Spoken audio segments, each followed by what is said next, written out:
नमस्कार दोस्तों, आज के हफ्ते का हमारा सवाल है सुपर कॉन्शियस माइंड क्या है। नॉर्मली हम जब माइंड के बारे में बात करते हैं तो दो पार्ट्स के बारे में ज्यादातर बात करते हैं। एक है कॉन्शियस माइंड और एक है सबकॉन्शियस माइंड, यानी बहिर्मन और अंतर्मन। लेकिन ये जो सुपर कॉन्शियस माइंड है वो 1 और 2% होता है हार्डली, कंपेयर टू ये दोनों जो है कॉन्शियस और सबकॉन्शियस के कंपैरिजन में। लेकिन वो सबसे इम्पोर्टेंट पार्ट है माइंड का, क्योंकि वो हमारा डिवाइन कनेक्शन है। हम जो शक्ति को मानते हैं इस ब्रह्मांड के, जिस किसी भी सुपर पावर को, नेचर को, गॉड, खुदा, भगवान, जो भी हम मानते हैं, उससे जो हमारा कनेक्शन है वो इस सुपर कॉन्शियस माइंड की वजह से होता है। इसीलिए जब हमारा जो पर्पस ऑफ लाइफ है इस पर्टिकुलर रीइंकार्नेशन का, वो कंप्लीट हो जाता है, हमारा जो उद्देश्य है इस जीवन का वो कंप्लीट हो जाता है, तो हमारा सुपर कॉन्शियस माइंड उस डिवाइन कनेक्शन से कट ऑफ हो जाता है और हम इस बॉडी को, यानी इस शरीर को, इस मैटर फॉर्म को छोड़ देते हैं। तो इतना इम्पोर्टेंट पार्ट है सुपर कॉन्शियस माइंड हमारे मन का। ये जो माइंड है वो एनर्जी लेवल पर ही रहता है, और इसीलिए जब हम बहुत ज़्यादा स्पिरिचुअल प्रैक्टिसेस या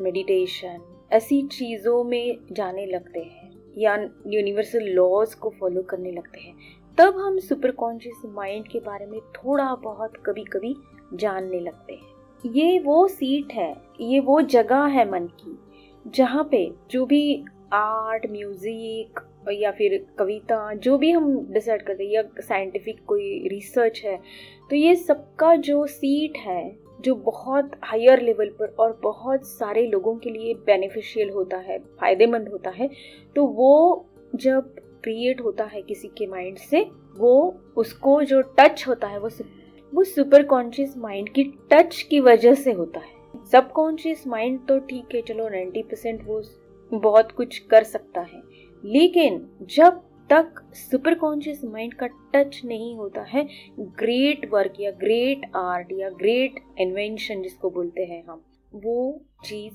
पॉसिबल नहीं है। और सुपर कॉन्शियस माइंड तक पहुंचने के लिए या उसकी झलक पाने के लिए पहले तो हमें कॉन्शियस मेंटल स्टेट से, यानी कि जो हम day to day routine life में अटके हुए होते हैं और उसी के बारे में फ़ायदा, टोटा, नफ़ा, नुकसान, ये जो बातें हमारे दिमाग में चलती रहती है, वहाँ से हटकर जब हम सबकॉन्शियस माइंड तक पहुँचते हैं, कई सारे मेटाफिजिक्स के टेक्निक्स हम जब यूज़ करते हैं, इमेजिनेशन, विजुअलाइजेशन, अफर्मेशंस, तो हम थोड़ा थोड़ा सबकॉन्शियस को कनेक्ट होने लगते हैं।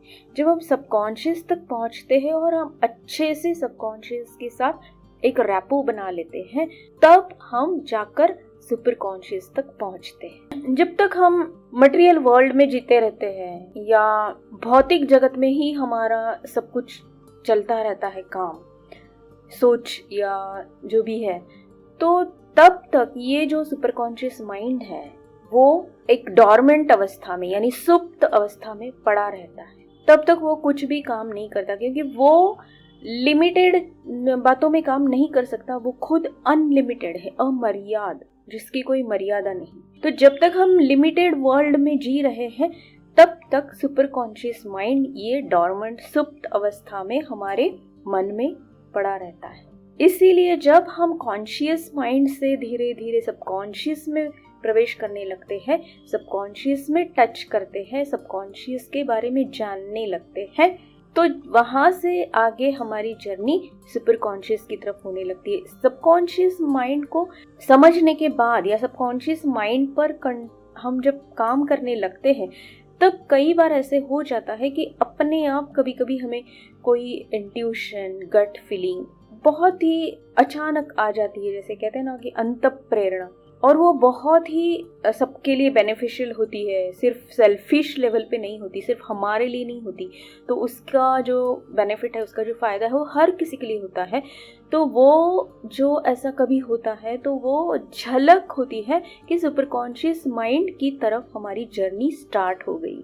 तो ये है सुपर कॉन्शियस माइंड, जिसके लिए योगी और मेडिटेटर्स, बहुत सारे लोग अलग अलग तरीके से ट्राई करते रहते हैं वहाँ तक पहुँचने के लिए, क्योंकि वहाँ पे कुछ भी इम्पॉसिबल नहीं है। इन शॉर्ट हम ये कह सकते हैं कि सेल्फ रियलाइजेशन जो है कि मैं असल में कौन हूँ, ये जानना या वहाँ तक पहुँचने का मतलब ही है कि हमारे सुपर कॉन्शियस तक हम पहुँच गए हैं। तो ये था सुपर कॉन्शियस माइंड के बारे में। अगर आपको ये अच्छा लगा वीडियो तो प्लीज़ इसे लाइक कीजिए। जिन्हें ये सब्जेक्ट्स अच्छे लगते हैं उनके साथ शेयर कीजिए। और हाँ, अगर आपको कोई डाउट है, कुछ कहना है तो कमेंट बॉक्स में ज़रूर लिख के भेजिए। धन्यवाद।